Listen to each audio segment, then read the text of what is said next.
everyone. Welcome back to another episode of the Student to Life podcast, where learning and unlearning has no limits. I'm your host, Stretch, and people, please remember to hit the subscribe button, like, share, comment.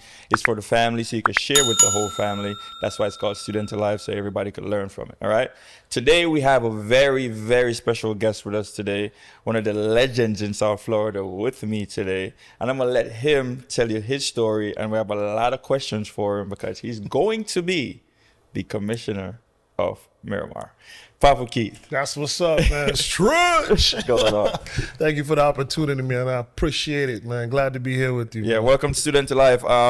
Before we get into it, I wanted you to tell us a little bit about Keith. Not Papa Keith. Gotcha. Keith Walcott, the person. Tell us a little bit about you, where you were born, raised, schooling, all of that. All that good stuff. All right, that's what's up. Well, I was born and raised in Brooklyn, New York. Okay. From Trinidadian parents. So I'm not Haitian, I'm not Jamaican, although everybody here in South Florida thinks I'm one of the two. Yeah.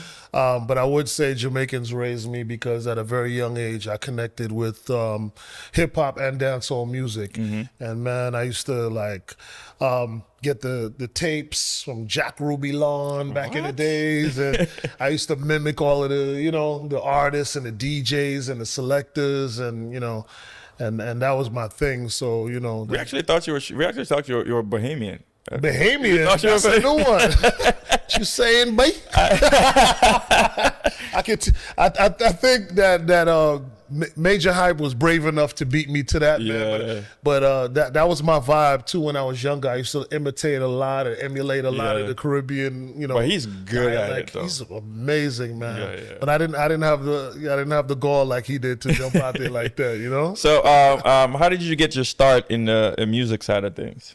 Well, it started off young with just DJing. I remember my first record was Planet Rock. And then my father had a turntable and, we got all caught up with the hip hop culture and scratching. So I'd be on his turntable scratching and breaking the needles and stuff. Yeah, breaking needles, doing all kind of goofy stuff. Then we started collecting records. Me and my best friend, he's actually a selector here in South Florida now, Fire Foosh, aka Goth. Yeah. And then we started, working together, started playing little parties around the way until it developed into, us having a sound. And right. We started playing some bigger clubs in New York and, Why didn't you go into the soca side though, being that your roots is Trini? Because it's a seasonal music. True. You know what I mean? Yeah. And at the time, reggae and the way how my mind works, it's like I get bored very easily. Yeah. Reggae, you would have rhythms coming out weekly. Mm-hmm. You know what I mean? And I connected more with the street culture. So hip hop and dancehall are very similar in that way. As you know, soca is more of a storytelling or celebratory kind of fun vibes. Mm-hmm. Hey, we having a good time, you know. But back in the days, we wanted to be rude boys and tough kids. Yeah. So I really gravitated more towards hip hop and dancehall. Mm-hmm. And so you moved to South Florida how long ago? Well, my parents got a divorce. And I came down to South Florida with my mom back in, I want to say it was 82. Went to junior high school. Long before I was born. Well, probably a little later than that. 84, I would say. Yeah. Went to junior high school at JFK in North Miami Beach. And then I went to North Miami Beach for a few months. Yeah. And went back to New York because it was just too slow for me. Mm-hmm. But I went back to New York, finished school up there. And then I left again because I was like, well, now New York is too fast for me. I didn't realize how good I had it in South Florida, And I came back here and then never left. Right. So how did you start in radio? What was that start like in radio? Oh, it was pretty interesting. So I would say the first real start that I had in radio was a little opportunity we had in New York to play on a radio station when me and Foosh were playing. But the real opportunity I got was when I came back in underground radio. Right. So we were one of the pioneers playing on underground radio. So a lot of people may remember Mix 96. Yeah, everybody knew about Mix 96. So, but there was actually a station before Mix 96, 89.1, I think it was called Flavor. And it was really more of a hip hop station, but we were the reggae DJs. So by this time, when I came back to South Florida, I connected with Ricky Castro and K-Lox from Soul Syndicate, and I joined them, and then so we used to move and play together. So we were the reggae DJs on a hip hop station on Flavor, and then that became popular. And then Mix 96 came along. Daddy Saw, rest in peace. Buttafuoco and AJ, rest in peace. You know, they formulated that station, which was all Caribbean, and then we bounced over to there, and we were like the major DJs for that station. Right, and then you transitioned to where you're at now. Well, after doing that, I think we were kind of like recruited at the time because Underground became so big that the major stations at the time, like 99 Jams and Power 96, they were losing some of their listenership to Underground radio. So we were low-key recruited. Uncle Luke had a show called The Luke Show on Friday nights. And it was Soul Syndicate and DJ Uncle Al, and then afterwards DJ Khaled came on. And we all used to play on Luke's show. And man, it became really popular. And then something happened and Luke wasn't doing the show anymore. But then we filled in the time slots. So unfortunately, it wasn't Soul Syndicate. They just kind of recruited me at the time. So what happened is that because I was more of the MC, the mic guy or whatever, so they had me working with Khaled on Friday nights from 10 to midnight. And then they had me working with Waggy T from midnight to 2 a.m. And that's how long Waggy been on radio? Well, listen, the true story behind that, which a lot of people don't know, is that I actually wrote a proposal to the program director, Cedric Hollywood at 99 Jams at the time, trying to explain to him how huge the diaspora of Caribbean people were here and that we needed to have a reggae show. I actually got on mainstream radio to promote reggae music. Hey, this Mother's Day, May 11th, make sure you come out to the Art of Music Festival going down at Sunset Cove. You don't want to miss Maxi Priest live on stage, my girl Allison Hines, legendary Third World. And of course, your boy Papa Key's going to be in the building. Make sure you get your tickets at Caribtix right now. You don't want to miss the Art of Music Festival. Mother's Day Sunday, May 11th at Sunset Cove Amphitheater. We going to Boca, baby. Let's get it. Okay. That is news to us, right? So I did this whole proposal showing them the statistics and the percentage of Caribbean people and this and this and that. And I'm sure there was other people trying to work on it too, but I know what I did. And from that point, he gave me the show with Waggy T. You know, and yes, Waggy T has been on since 1999. Yeah, 1999. And so we did that show. We broke Give Me the Light, you know, with Troyton's song, with Sean Paul. And, you know, we did a lot of good stuff, you know, on that show. And then, you know, after a few years working with Khaled and working with Waggy T, then I got like my own show on Saturdays in the afternoon. Did that for a while. And then after that, I got an opportunity to be on radio full time when The Beat came around the first time. Okay. And that was in like 2003. Wow, so they were here before. Yeah, they were here before. In 2003, we had like a 3.5-year run, and then they flipped. Okay. So that dial 103.5, The Beat, was notorious for flipping. It was like a test dial. Right. If there was a new genre of music or a popular thing, they would use that dial to introduce, you know, a new thing. So they wanted to give 99 Jams some competition, so they started with it in 2003. We had a nice run, and then they made it older. Like an older R&B station. So I couldn't rock with that. So I went back to 99 Jams. Yeah. You know what I mean? Then after that, they made it an older Spanish station. And then a few years later, they realized, man, we should have never let it go from a hip-hop station. So they, which has never been done in the company before, they brought it back to a hip-hop station and then recruited me back. And now, and then I years haven't later, left you're since. here. So I was the first one there initially, and then I was the first one back. That's like I said, a lot of people needed to hear that because you've been advocating for our culture for a while, for a long time. Absolutely. You know? So a lot of people just needed to hear that part of the story. So now that you've been around for a long time, been in our culture, listening to the music, playing the music in parties, everything, what difference do you see with the music back then and the music now? I think the music back then, most artists were multi-dimensional, right? And that's what I really appreciated, and I'll explain it. Whereas now it seems like most of the artists are one-dimensional. So for instance, and you're a song man, so you know, we could have a real conversation about this.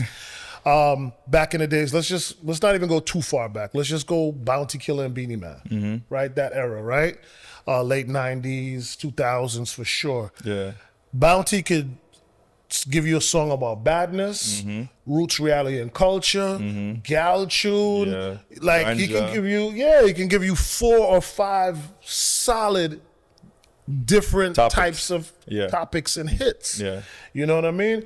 And at those times, they also used to leave things to the imagination, right? Because true storytellers, you want to leave a little bit for the imagination to let people think and, poetry. you know, whatever, you know? No disrespect, but now everything is direct, super direct, overly direct, you know? And now it seems like most of the artists are like one-dimensional. So if you're a Gallus artist, that's all you talk about. And the part I'm gonna throw in there is I see a lot of artists are doing what a lot of the rap artists do, which is they don't stick to a topic.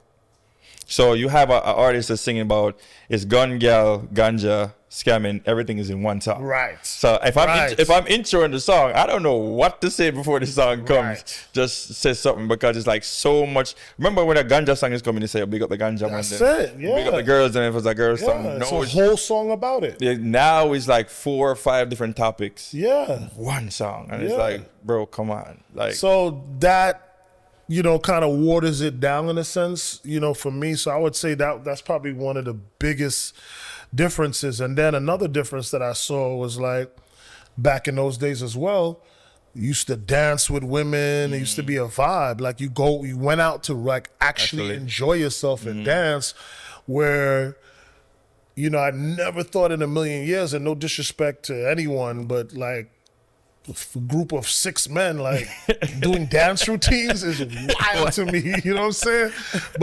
But I get it, you know, but you know, just coming from, you know, that era, we didn't see that. nah. I wouldn't dare be with 4 of my friends like routine. Doing a routine. Go to a dance class. In an actual party? No. You know, we are there looking at girls and trying to see, boy, buy a drink and see if I can get a dance off of her and all that kind of stuff. And again, I'm not knocking anybody. Right. Because things sometimes actually do change. But you did ask me what the difference was.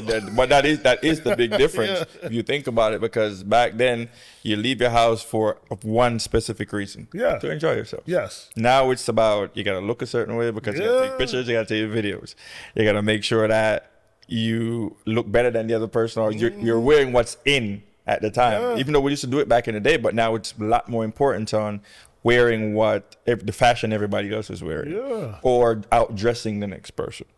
So, you know, back then it was a lot different as far as why we leave our houses, because you're not gonna buy an expensive outfit to go to a party to do this or stand up and just pose. Like, that is not why you're leaving your house. Back then, I'm buying my clothes, my shoes to make sure I go enjoy myself and come back, you know. So it's just a different time. It's even like with the concerts, and a lot of artists get upset, a lot of the older artists, because they're so used to people like, and now people are like, they're looking at the light on their phones versus their eyes and their energy, and not understanding, like, even us as selectors or hosts or you know, DJs, like, we feed off the energy, we feed off of your energy, the energy of the crowd, you know. So now you almost have to ignore it, or I think that's working, or focus on just one person and try to, you know, do it. So before we leave out of the music topic, right? One question: favorite sound system?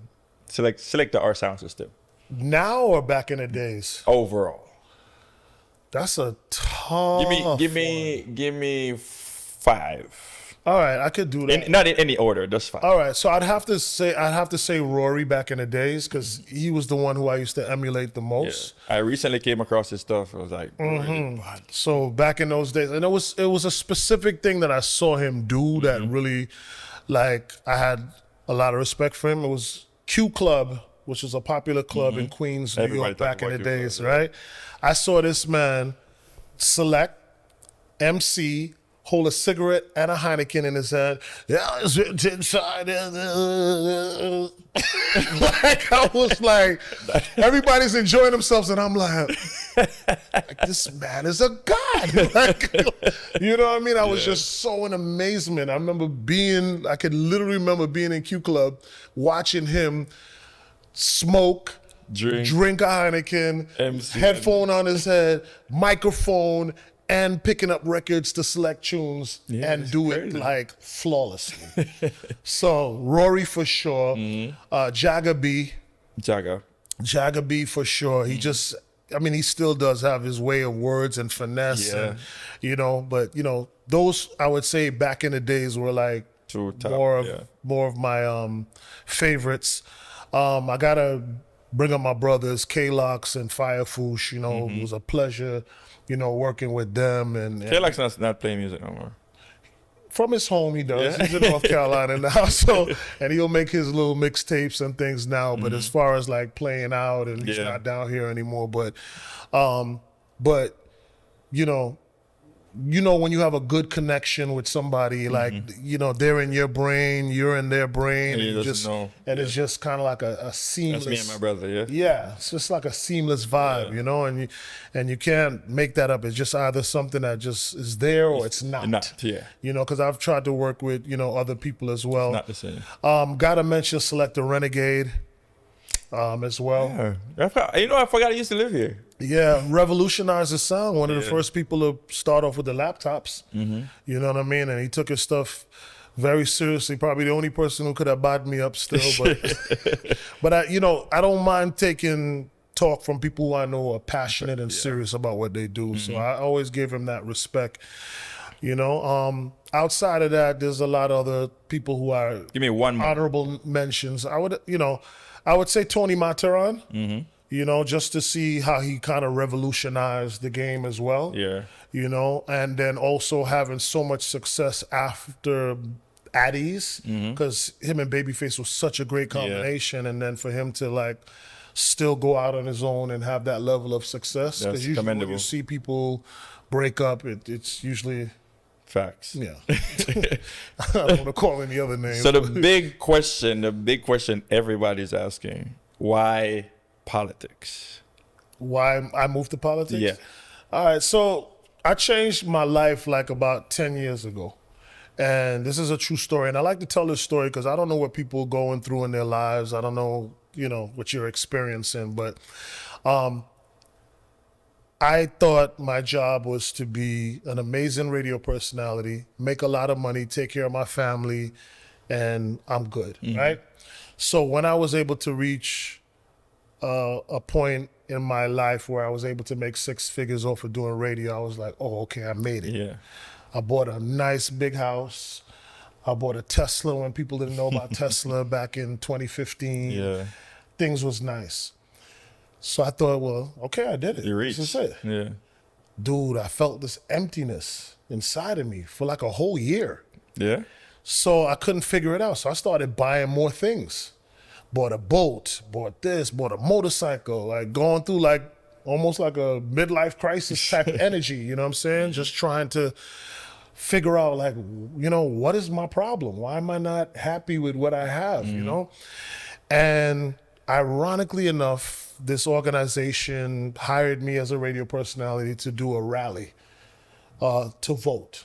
I was never interested. I only voted for Barack Obama twice because he was black, you know, all this kind of stuff. I just was like, you know, like most young people That's think how we like, go about it. the vote don't count, this, that. I make every excuse in the world, right? So I went out to this rally because they paid me to do so. And out in the rally, I started learning things and started talking to some activists, learning about things like digital deserts. Would you ever think living in Miramar or Coral Springs or wherever you live that there are places in Miami that you cannot get the internet? No. You won't think that. You're Right. like, yo, I got my phone, you know? Food deserts. That is one big one I'm going to ask you about too, but we're going to get into that later. Okay. Yeah. Food deserts. There's places in Miami in a 3 to 5 mile radius where you cannot get fresh produce. Nope. People are living off of corner store food, chips and juice and Fast like food. so this was all new to me. So I'm like, what? Like so after learning that stuff, I got deep into it. So I started getting really involved. Ironically, it was leading into the campaign with Hillary Clinton and Trump the first time. Yeah. So I got deep involved. The Democratic Party pulled me in. I started interviewing Barack, Hillary, Cory Booker, all of these big time. You interviewed Barack before? Yes. That's big. Yes, on the radio, on 103.5 The Beat. That's big. Hillary, all of them. So I started getting into it, you know? And then after the election was done, I was excited. I was like, so what's next? And all the people I've been talking to several times a day, they all disappeared. So I spoke to a mentor of mine, Dwight Bullard. So he was, you know, former senator. I'm like, yo, what's up? You know, like, where's everybody? Yeah. What's going on? He's like, these people have been working on these campaigns for years and they were supposed to get jobs and Hillary didn't win. So they're burnt out. They're tired. Yeah. So I didn't know what to do with all this energy and this newfound love that I had for, you know, the stuff. So that's when I developed my nonprofit, Papa Key for People Matter. I called it that because although I liked the movement of Black Lives Matter, I didn't like the idea of Black Lives Matter. And let me explain, please. In order, like, if you want to be inclusive, if you want to be included as Black people, you're looking for people to include you into things, right? Then I thought it was counterproductive to have Black Lives Matter because it's like, well, there's a lot of other people who are involved in the Black movement, as you can see with MLK, and it was white people and Jewish people and different other people on the everybody front was reaching lines. in. You know what I'm saying? So my thing was like, in order for us to really seek the change, you know, it's going to take all of us. Yes. You know what I'm saying? So my thing was people matter, not to take away from Black Lives Matter, but so that's why you get the People Matter Fest, all that was birthed from that. So what I ultimately wanted to do was to involve the people so that they could understand the disadvantages that we have as Black people, Facts, empathize with it, and be a part of helping us to move forward. Right. You know what I'm saying? So I started doing pop-up events. I started doing voter registration. I started doing gun violence resistance, 24-hour ceasefires, all of these things. I used to do Urbanpreneur Mondays where I'd have entrepreneurs come and talk about their businesses on the radio. Like Yeah, I prime remember that. time Yeah. interviews and stuff like that. I would have Spotlight Wednesdays where people who doing good stuff in the community could come on the radio, get an interview and talk about, you know, what they got going on in their nonprofit. So I started lending my platform to anyone that was doing good in the whole of South Florida. Right. There's nobody that would turn down. I know for a an few interview. people that came through. Right. Yeah. Did that for years, and until I created, later on that year, I did the first People Matter Festival, which was a bust, but a good one.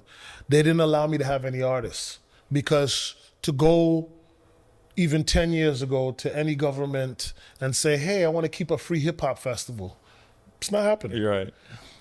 So they didn't allow me to have artists, and it wasn't until I still decided to go ahead and do it, and it was beautiful, and then they came up to me and was like, yo, we're so sorry. We had no idea, and It was like that. like, this is what you were trying to do. So the following year, I ended up partnering with the county, Miami-Dade County, and did the People Matter Fest officially that year.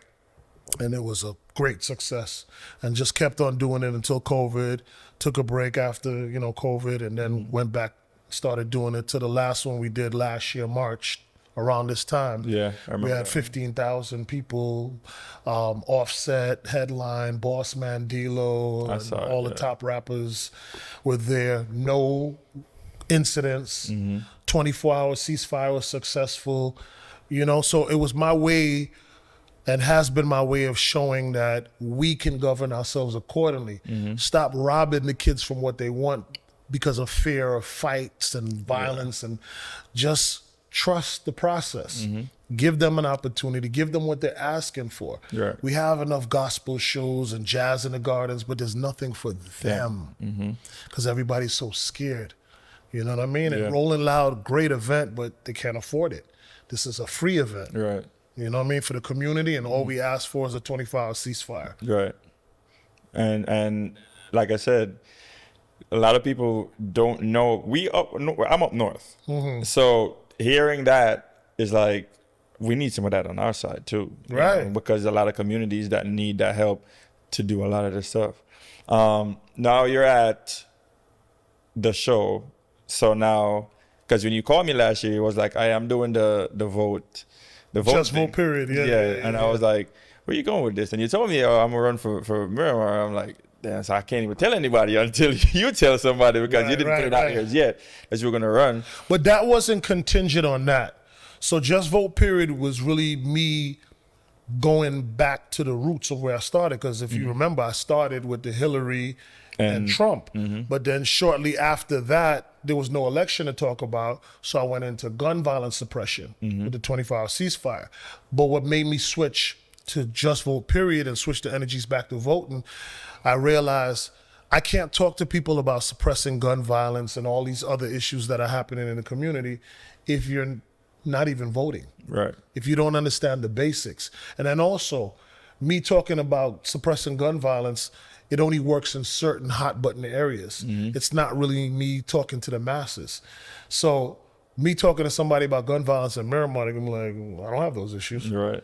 You understand? But me talking about somebody about registering to vote, why it's important that they vote, and especially young people, I could talk to anybody. White, black, poor, rich. You know what I'm saying? So that's where you saying, okay, I need to be into a leadership role. Now, what got me to this is that really my frustration of dealing with a lot of municipalities, and every 2 to 4 years, I have to deal with a different commissioner, a different mayor. And when I'm trying to do programming that's helping the kids, even with the People Manifest, you got to be consistent. You got to be consistent on when you do it, how you do it, and deliver it so that they can expect it every year and know that it's coming and you deliver on it. Right. If I'm dealing with different commissioners and different mayors, some may have a different vibe towards it. I have to start all over again with others. So it became increasingly frustrating. So someone told me, like, hey, if you really want to make these legacy changes and you really want to make a real difference, you got to do it with policy. And in order to do that, you got to do it from the inside, you know? So that transition you're in that transition now in present moment. But when you get elected, right, what are I would say the top 3 things you want to tackle? One is to programming for the youth. You know, obviously I care about the youth, and a lot of my time and energy and career has really gone into uplifting the youth. It's very important, right? But I also need the seniors and everyone else to understand that if I'm dealing with your youth, it changes the landscape for you as well. It makes the place safer for our seniors as well. Because right now, if I don't put any energy into your youth and to your kids and to your grandkids, the phone is. And we don't want to continue losing these kids to the phone. Facts. You understand what I'm saying? My goal is to create some well-disciplined citizens that could contribute to our communities. That's what I want to do. And if I have to be the example of that, where they could see some of themselves in me, like, hey, my life wasn't always perfect. Facts. You understand? I struggled and did certain things that I didn't want to do to get to a point, but I was able to see things differently. So at least if the kids could relate or see some of themselves in me and I could put them on the right path, then I think that I've done my job in that regard. Yeah. Of course, I care about our seniors as well. My mom is one. Right. You know what I'm saying? I take care of my mom. Right. You know, my mom lives right now in my house in Pembroke Pines. You know what I'm saying? With my daughter, who's a pharmacist. Wow. You know what I'm saying? So I care about the community at large, but I'm smart enough to know that we have to invest in our youth. So that's one. Right. The other part of it is, too, there's a lot of people that live in Miramar, that work in Miramar, and they can't afford to continue to live in Miramar. And, you know, when we think of communities, we think of work, play, you know what I'm saying? And I want to make sure that we're investing in the people who are taking care of Miramar, the people who are dealing with Miramar, people who are working in Miramar, that they could also be our residents. Right. You know, so workforce and affordable housing for them is like really important to me. You know what I mean? Number 3. Yeah. I would say number 3 is that there's 2 different sides to Miramar, and they both feel as though one gets more than the other. It's just like siblings. So there's an east side of Miramar, which is historic Miramar, and then there's a west side of Miramar, you know, which is the more new developed side of Miramar. So you can say it's almost split at Flamingo, Right. you know? So west of Flamingo is the west, and east of Flamingo is East Miramar. And they have completely different issues. So the west, because most of those homes are community homes, they don't have the same issues as the people in the east, because those are not gated communities. Right. So if the street has a crack in it, if the sidewalk, they're depending on the city of Miramar to do those repairs. If you're living in the west and you have a crack on your sidewalk or something going on, you're calling the homeowners association. So traditionally, the west doesn't get as involved as the east. So they feel like the east, because they come out and vote and it's more important for them, dictate what happens for the whole of Miramar. So they have that little battle going on. Right. The East needs more beautification. The East needs more grants that are easier for people to get to fix their older homes, their roofs.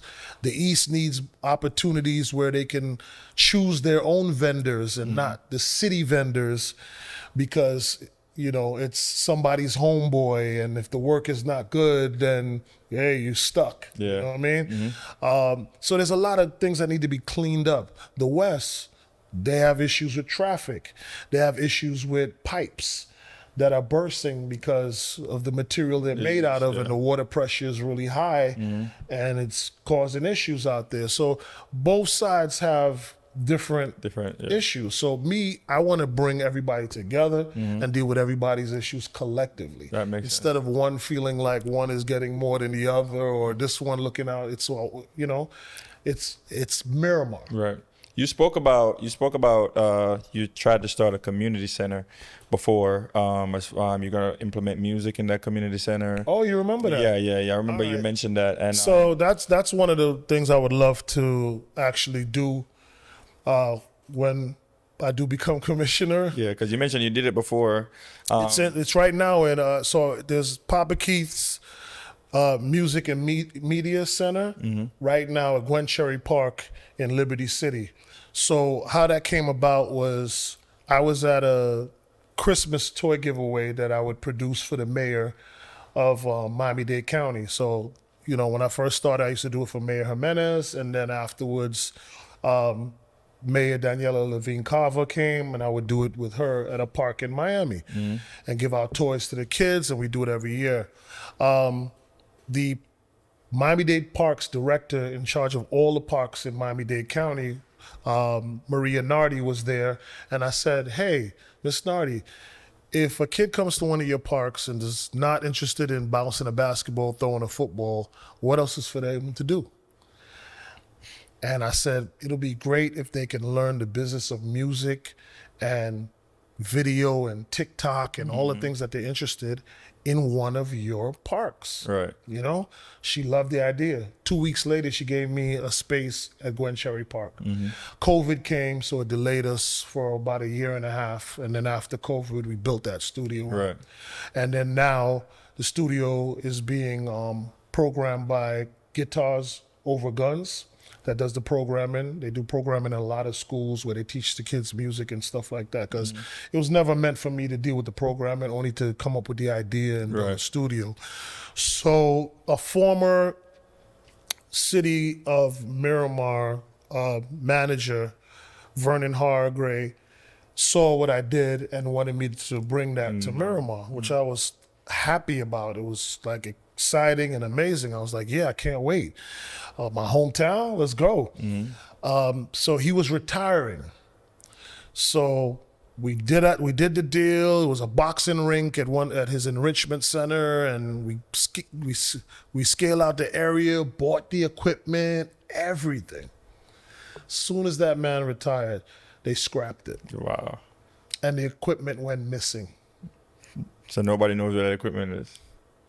So the most hurtful part of it is that it's meant to help the kids. The very thing I started this conversation on, the youth, to get them off of the streets, get them from pulling car door handles and get them from, busting down your back door and terrorizing you, giving them an opportunity at something that they want to do. Right. They're actively seeking it, but they just don't have the means or the place to help them to do it. Right. We need to do things for the A students, but there's more than enough programming for those. What about our troubled teens? What about, the ones who just can't focus in on a book but do have talents and do need opportunity in other areas, This would have been such a blessing, for them to learn the business of music and to have a safe haven to go to. I feel like a lot of us don't educate ourselves enough on the different things we can do in music. There's so much. So many. Music. You don't have to be the rapper. You don't have to be the rapper. You could be the writer. You could be the producer. You could be the cameraman. You could be the radio guy. Yeah, you could be the radio DJ. guy. You could be podcasts. What we doing here now? Management. All of that happens in the facility right now in Liberty City, and I want to bring that to me. And that's what we need, especially back home. That's something I really would love to do back home in Jamaica, because I feel like there's so many kids who have these talents, but you see in the media where they put up this one person who is the main character, and I understand that there's a bunch of people who holds him up to that point where he's at. So this is not the entourage I'm talking about. I'm talking about manager. I'm talking about publicists. I'm talking about all these people that you don't have to go to school for 10 years to do this.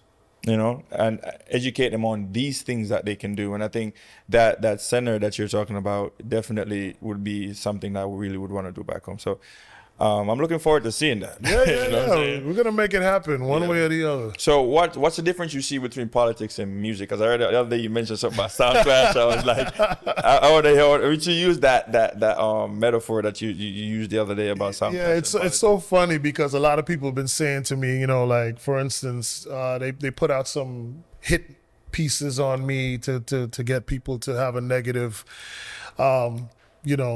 energy towards me. They put out a hit piece saying that I'm a womanizer and I don't live in Miramar and all these different things to try to get more of the lower IQ voters who just read it and be like, okay, I guess it's true. You read a headline, right? And don't do any research because, all of this stuff you can research yourself. Right. Where I live and, whether or not I've paid homestead exemption on the property that I own in Pembroke Pines, or where I live in Miramar now, or several places I live in Miramar now.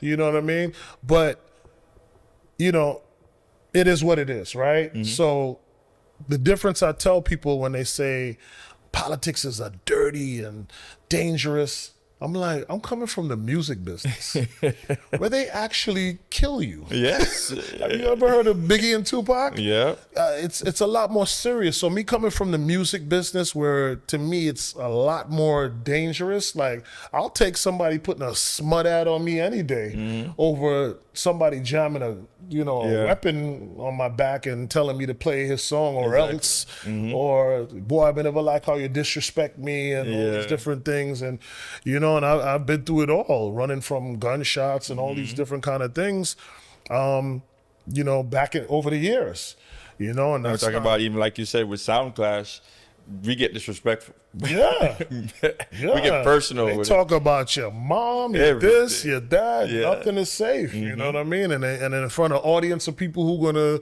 laugh and talk and talk to other people about how you were disrespected. Yeah. You know what I mean? So if I've managed all that over the years, like to me, dealing with the threats here in politics is cake. In my opinion. Is that the biggest? Would you say that's your biggest challenge so far as being in politics? No, I wouldn't say it's a challenge at all. It doesn't faze me at all. And I think the thing for me is I'm not scared to lose. And I think that's what happens with a lot of people. There's so many lessons to be learned in losing. Do I want to lose? No. I'm fighting and I'm doing the best I can. But what I told my people and my family is that I'm doing this race and I'm moving on integrity. So I'm not doing anything negative. I'm not answering back. I'm ignoring. I'm not even responding to the stuff to the claims that they're making. This makes sense. You know what I mean? Yeah. I'm moving with a level of integrity, and what I'm trying to show the people is that I'm here for the right reasons, not the wrong. One of the questions that we have as younger people about politics, especially at the level you're at as far as running for commissioner, is we only know Democrat and Republican and the presidency. That's what we see mostly. That's what's popularized. And we don't think about voting on a local level. Does what's going on in the White House affect you on your level as far as a commissioner? How does that play a part in your what you're running for? It's so interesting. I'm so happy you brought that up because the opposite is the most important. Your local elections and your local officials, they pretty much dictate what happens in your daily life. You understand what I'm saying? Yeah. Regardless of who the president is, yes, there's certain things that the president could come down with, but at the end of the day, your commissioners, your mayors, your councilmen, whatever you call it, they are the most important as it affects your life on a daily basis. After local is state. After state, then is presidency. But, everything for people is mostly a popularity contest, right? So the president, they pour so much money because it's such a high seat that's the one everybody pays the most attention to. But at the end of the day, the president doesn't decide whether this street should have a traffic light. The president doesn't decide whether they're going to fill that pothole in front of you on your block. The president doesn't decide a lot of things that affect your daily life living in whatever city or community that you're in. Interesting. You know what I'm saying? Whether there's a red light traffic camera sitting there charging you $250, and they're only in poor neighborhoods. Right.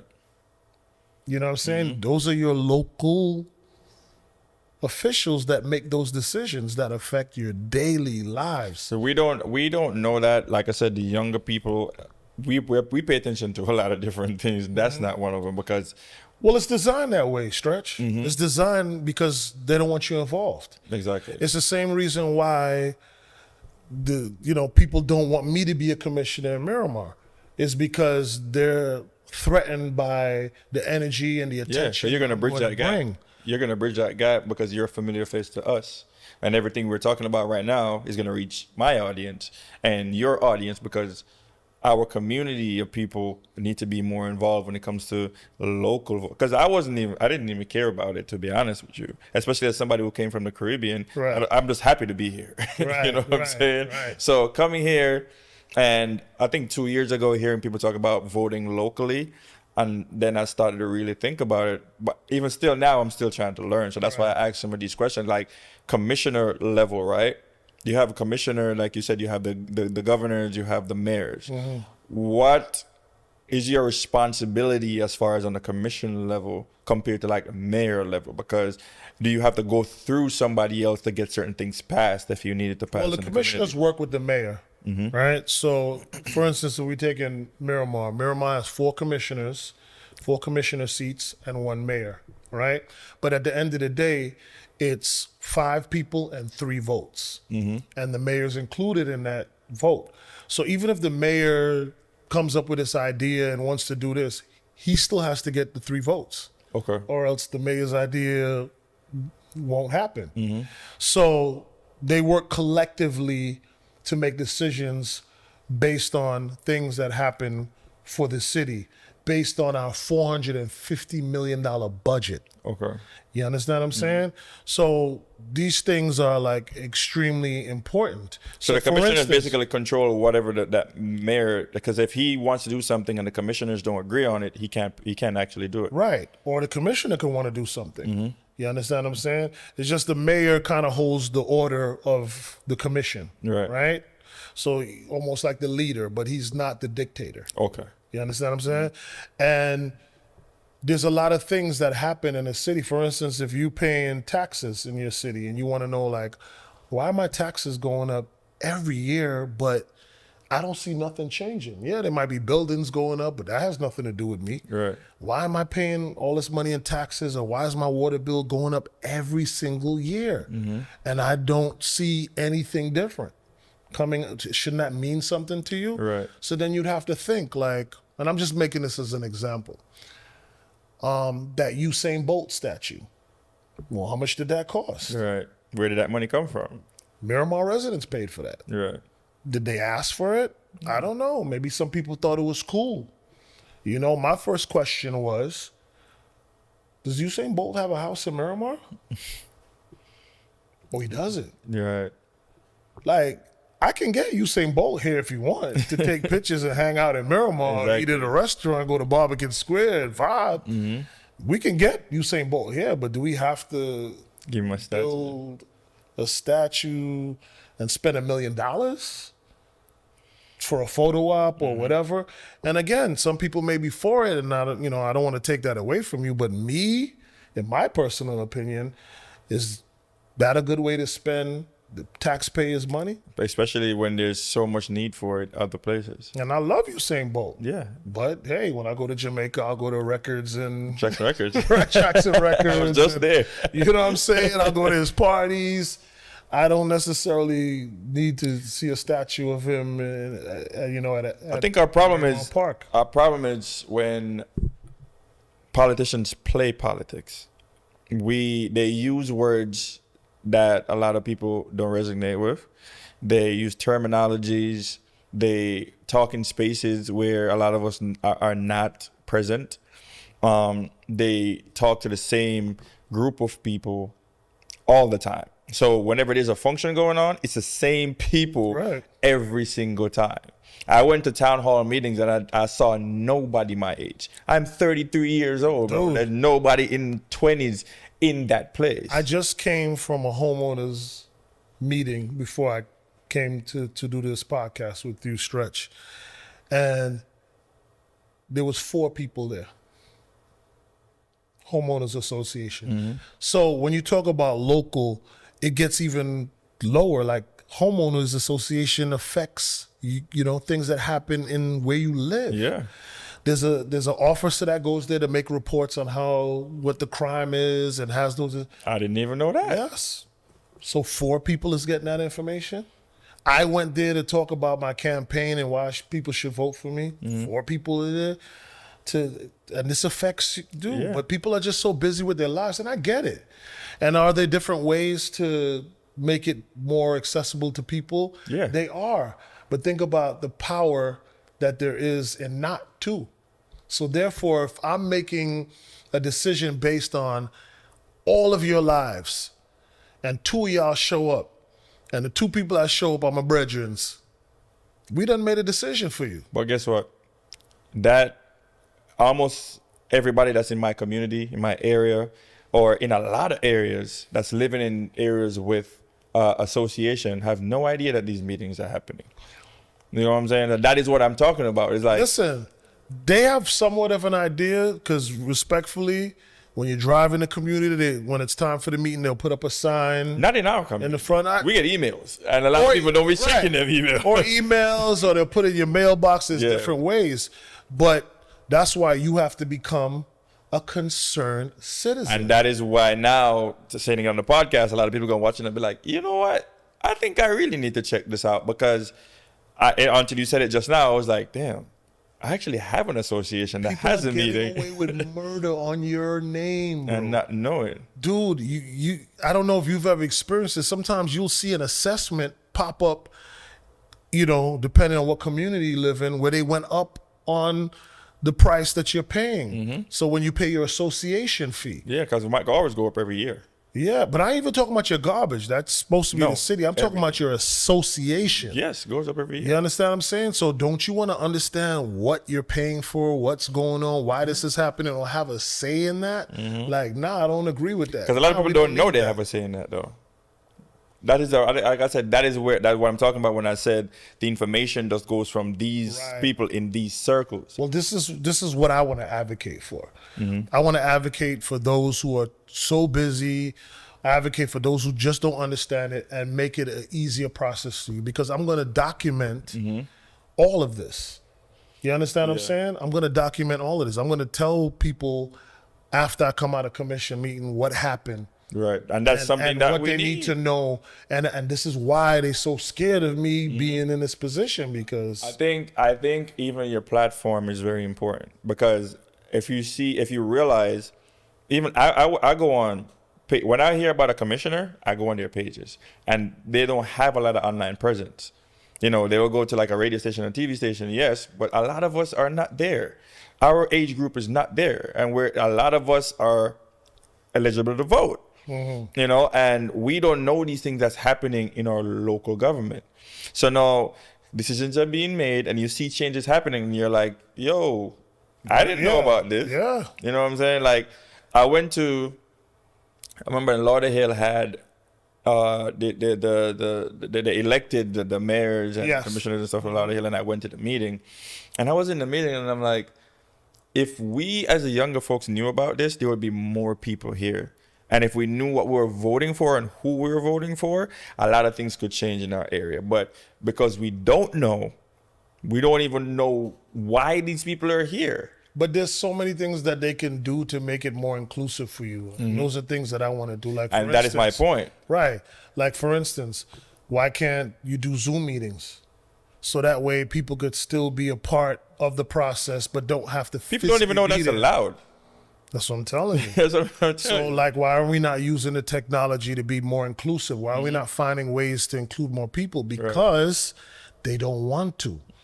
They don't want nobody to know anything. And they're going to put pressure on And they're getting away with murder, bro. Because guess what? If I know that this is my right and I can advocate for this, I'm going to put pressure on you. Yes. So now that money that you speak about that's supposed to take care of the community, we now know where that money is going. So a lot of people, when you don't spend that money, where does that money go? Probably to you, because you don't want to allocate that money to the community that needs it, because there's so much people in the community. We need grants. A lot of people, we don't know about a lot of small business grants. A lot of small businesses that's struggling. And then even if you find out about it, it's too difficult. 32 pages, gotta jump through hoops. asking you all these kind of questions. Like, why is it so... Why you make it so difficult to help people? Exactly. When that's your job. You're a public servant. Like, me don't even want nobody call me a politician. Right. Ain't of that. I'm a public servant. Right. And that's what I've been as a radio personality, and that's what I'll continue to be as a commissioner. And I'm one person who could vouch for that, because it was the second year, it was the third year, last year when we were doing the show, I called you, I was like, yo, man, I ain't got no money, bro. I ain't gonna lie to you, but I want the ad on the radio. You was like, all right, this is what I'm gonna do for you. And you broke it down to me step by step, and you made it happen. We don't get that. Right. That's not something that anybody does for us. Because Stretch, like, I admire you. When Fresh first told me about you, and then I started, because when people tell me about people, I study them first. Yeah. And then I'll do like little things to just to test the temperature. Because one thing I don't want to do is take away from my time and my energy to put into somebody else who's not worthy. Right. Right?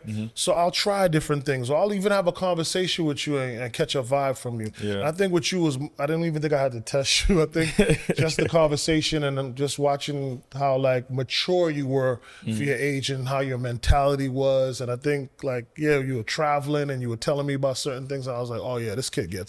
You know what I'm saying?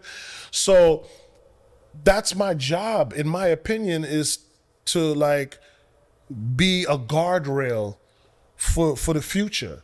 So if you think about bowling, right, and you have the gutter, right? My thing is I don't want you to go in the gutter. So I'm gonna be the bumpers that come up. We need that. So that when you bowling, hey, you don't have to knock down all the pins. You understand? You don't have to get a strike every time, but at least you didn't go in the gutter. You know what the problem is? And with us, I grew up with both parents. A lot of guys can't say that. Right.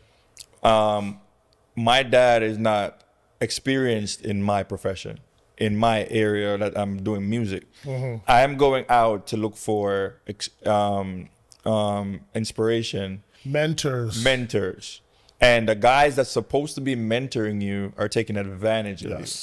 I've experienced that a lot. And one person I always give it up to when I'm talking about people in music, and so that's one person, Super Twitch, because he's one person who, yo, Twitch, me I go show this and I need this. Twitch is like, me I call him. I mean, he make things happen. Uncle Twitch. That's why we call him Uncle. You know, that's what I'm saying. Like, we don't have a lot of those. A lot of guys want to be in our space. They want to be us. They want to be competition. No, he wants to help. And that's what you did for me as one of the younger guys that could say, damn, you didn't really have to. You don't really need me for anything. And that's one of the things. If you don't have certain things to offer, a lot of no, I do need you. No, what I'm saying is let me correct you. I do need you because that's what legacy is about. Right. Legacy shouldn't stop with me. You know what I mean? My story is going to continue through you, because the same way how you talking about myself and thank you and Uncle Twitch and thank you for doing that. That's the experience that I have. I've helped so many people that they won't even give you a simple shout out. Not even. I've helped so many people, and then I'll go in a party and sitting there and they won't even recognize me. Exactly. You know, and I start to think like, oh, my goodness, you know what I'm saying? I've literally paved this way for you. I was the one who approached you. I was like, yeah, how can I help? Right. You know, man, this is how I can help and this is what I can do. So, yeah. So as you say, I don't have to, I get what you're trying to say, but really and truly from my lens, I need people like you. Yeah. You understand? To pour into so that the legacy keeps going and so that you can remember that and do that for somebody else years from now. What's something that you want to see do differently in politics? Transparency. Transparency. Like at the end of the day, you know, we really need transparency. The word politics and the word politician has just such a negative connotation towards it, even to the point where I don't want to be considered one, you know? But I think that I can be a shining example of what a public servant should truly be and inspire others to really get involved and help shape the future for all of us. Yeah. You know what I mean? Like, it's so important. People, like you said, the negative connotation is what turns off a lot of people from wanting to be involved anyhow with politics, because there's a lot of smoke and screens. Not only that, there's a lot of people making millions being politicians. You think they want you to come with your little bright ideas and your little energy and come into their stuff? You're going to have to do real work. No, man. These people are spending hundreds of thousands of dollars to make sure Papa Keith make it. I'm telling you, because they're comfortable, they're dependent on it, and they have plans for everybody. Yeah. Plans you don't even know about. For their friends too. You understand what I'm saying? For their friends, for this, for that, for the other. And I'm not here for that. I'm here for the people. Right. And that's commendable. We don't have a lot of that, to be honest with you. So does being in this space affect family life? No, I think my family's used to me giving up my time to people in general, just from my nonprofits and just as a radio personality, So, I have one younger daughter left in high school, but the rest of my kids are grown. You know the crazy part? I was thinking about it driving over here. I was like, damn, in music, we probably exert more time in music than be doing this. For We got to be out at night. We got to be out every holiday. Yep. We're gone. While our kids want to play with our kids in the daytime, we're probably sleeping during the daytime Tired, most of the time. yeah. Tired.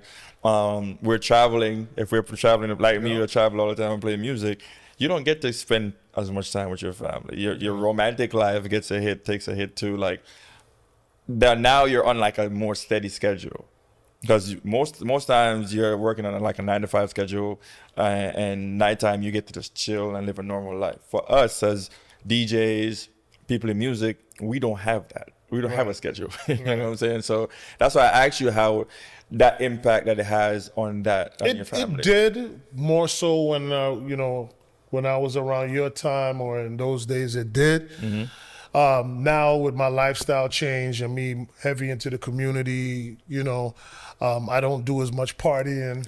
I haven't thrown parties in like 10 years now, Now I throw pop-ups and festivals and community events, So it's a little different for me now since I had that lifestyle change. But, Another key question, though, is it going to be one or the other?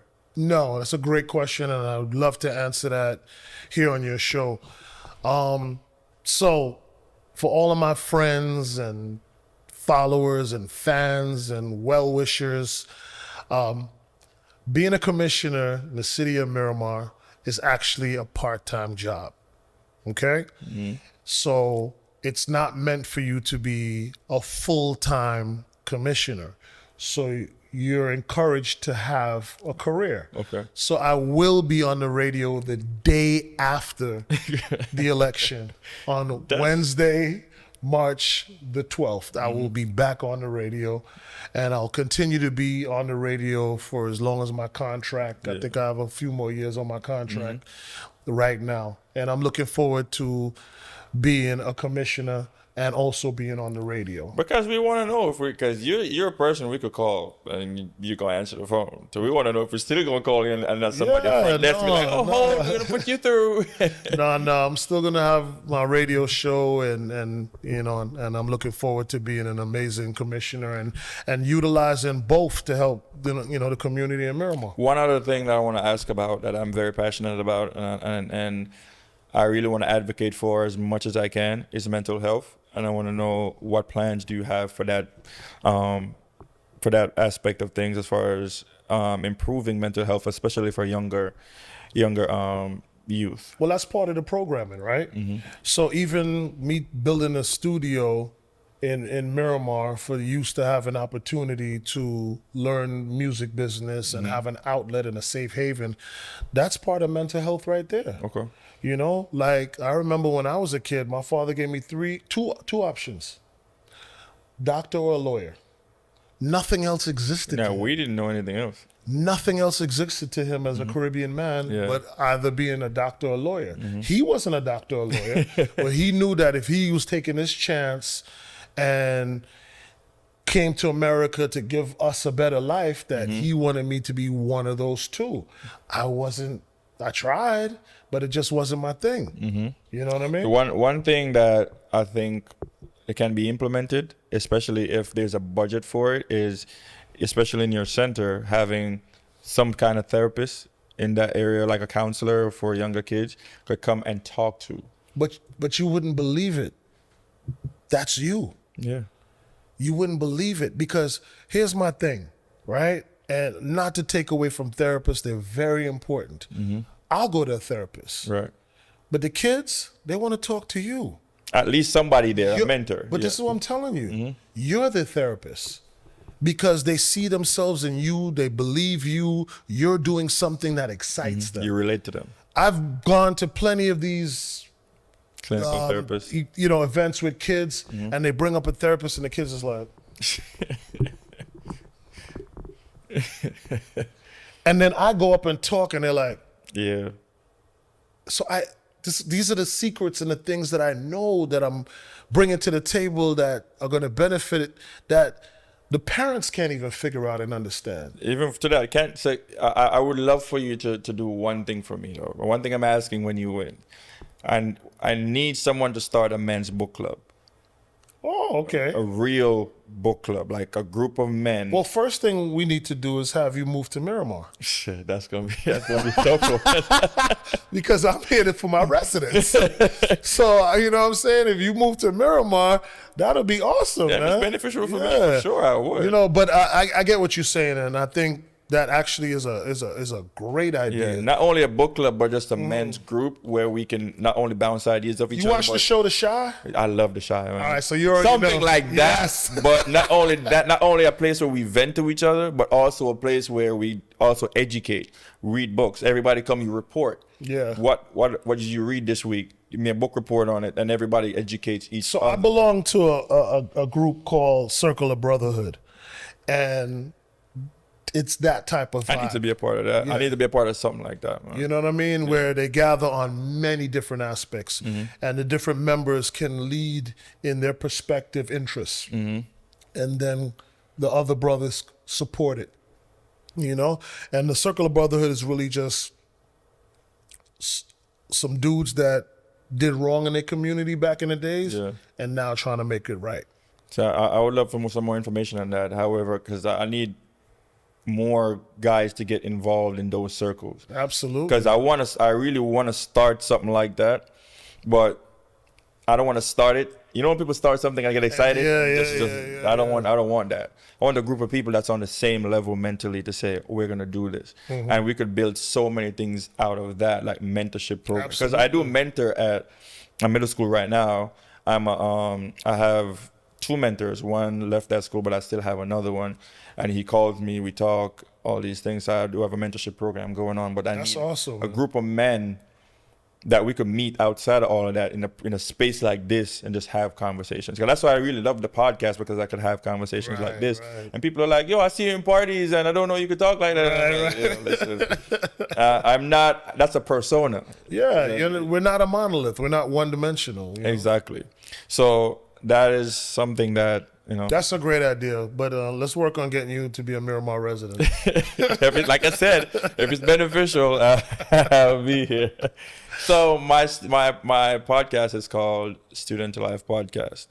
I try to leave everybody with some information, whether it's something that you learned, whether it's something that you know other people need to know. Just leave the audience with something beneficial to them in closing. I would say this. First of all, I want to thank you for this opportunity, Stretch, you and your team. I want to thank the cameraman, the producers, anyone who's laid their hand on this project. I really appreciate it, a lot. And I'm so proud of you, Stretch, and just your endeavors and just your leadership, and just to see you at such a young age and the things that you're touching and involving in. You are our next generation of leaders. So if anything I've said today can inspire you, to continue in that space, then it's all worth it for me. I would say something very simple. Live the life you love and love the life you live. As long as you're not hurting or disrespecting anybody in the process, you owe that to yourself. Yeah, that's facts. Mine would be really invest in the things that make you happy. Understanding that, hey, money, like you just spoke about, having money does not make you happy. It can buy you things to remedy that for a short period of time, but money is not the root of your happiness. You ever watch Love and Hip Hop and Housewives of Actually, this? I don't intake. Some of the most miserable people. I don't intake none of that content. Good for you. No. But I'm just saying, have an understanding of it. All the money, the housewives of this and that have, and they still bicker. But a lot of that stuff, miserable. A lot of people you see with money online, it's a facade. I tell people all the time, I meet a lot of these people and they're putting on a facade. It's not real. But even the real rich ones, right? Like the That's what I mean. Yeah. They're putting on a facade like they're Yeah. happy. This is just a mask. Oh, okay, yes, Yeah, exactly. They have money. They're showing everything, but they're not Right. happy behind the Yeah. scenes. So I met a lot of these people, Yeah. understanding that the things that matter, money can't buy. That's a fact. I understood that a little later because I was chasing after the money, but I'm doing this festival now, and I put all this money in there, and I'm like Could you stressed talk out. about the festival? I mean, you might as well. Yeah, I mean, I have an ad that I run. I run This my ad on festival, here. talk about the festival. My Mother's Day festival that I do every year. This year I'm doing it at Sunset Cove Amphitheater in Boca Raton. And who's gonna be performing? Maxi Priest, Third World, Legend. Allison Hines, Legend. I have Tifa, Woo. I have Visions Band, and I have a gospel artist, Second Chance. That's awesome, bro. Don't forget Kumar Fire too. I almost forgot Kumar Fire. He's part of Raging Fire Band. But doing that show, I realized that the passion for it made me happier than trying to chase after making money. Yes. And if I was trying to make money to be rich off of this, I would have gave it up 4 years ago when I started. Yeah. You know, because of the challenges, the things I had to do to learn. The people that quit on me because there was no money coming in. Right. All of these things I had to made me understand that chasing a passion is way more fun and worthwhile than chasing after the money. That part. You know? So those are the things I've learned, and I want people to understand that it sounds cliche, but like you said, you were making the money buying the things and you still felt an empty feeling. Yeah. Purpose is something that we chase after. It makes us feel whole. You know, that's why a lot of us are depressed, because we never took the time out to find out, why are we here? Why are we being put on this earth? What is our purpose? And you chase after everything that everybody else is chasing after. Now you feel empty. Yep. You know what I'm saying? So understanding that you got to invest in the things that genuinely make you happy and make you a better person. So that would be Love that, brother. Well said. Well said. So, Mr. Walcott. Yes, sir. I wish you all the best. I wish I was living in Miramar. I would have voted 10 times. I appreciate that. That's illegal, but thank you. Just a quick reminder, if you do live in the city of Miramar, register to vote. I would love to hopefully have earned your vote. It's not too late to register, right? It's too late to register to vote for this election. It's not too late to do the mail-in ballot. I think it ends on the 27th, which is Thursday. Right? And you can definitely vote in your precinct if you're already registered to vote on March 11th. I'm running for seat number 3. And where are some of the places that people could go to vote? Well, it depends on where they live. They have their own. They see like city halls. You could Google them. It's not necessarily. They'll have to go to their specific precinct, you know, to go to vote. They can't just because there's no early voting. In early voting, you can go to like the library and you can do it that way. But with this voting, you have to specifically go to your precinct on March 11th. On March 11th, unless you do the vote by mail. By mail. So that's for maybe mostly seniors who do vote by mail. Well, no, the vote by mail is popular. It's just the only thing you have to remember is that if you voted in that last election in November, you're not automatically going to get the vote by mail. They came out with a law where you have to register for it in January every year to get to be. So if you register for the one that happened, the election that just passed, you don't have to register again for this? No, you have to register again right now. Okay. Right now, before the 27th, if you want to vote in this coming election. So if you know somebody that live in Miramar, call them, text them, tell them March 11th, they need to go and vote for Papa Keith Walcott. Yep. All that's going to be on the ballot. Papa Keith Walcott. You're going to see my nickname. So he's not hiding the Papa Keith part. Not at all. So he's going to be on the ballot. Everybody make sure you go out and vote. He's not just in there to benefit himself. He's there for all of us. So I have no boss, ladies and gentlemen. There's a lot of people that's running right now. They have bosses. They have people they have to answer to. You know what I mean? They have people that are going to control them. I'm not that. And you're doing a fundraiser, so anybody that needs to donate to the campaign, they can. Absolutely. You have up until I think March 6th to still donate to the campaign. You can go to my website at www.pk4 and Miramar.com. So PK4, the number 4, Miramar.com. All right, peeps. So there you have it. I can't say nothing more. We already covered almost everything. Is there anything else you want to throw in there? No, man. Just thanks again, Stretch, to you and cameraman, and Yeah, I appreciate you being here you. today. And that concludes another episode of the Student to Life podcast. Make sure you like, share, and subscribe. Share with the family. Peace out. Yeah, man. Okay.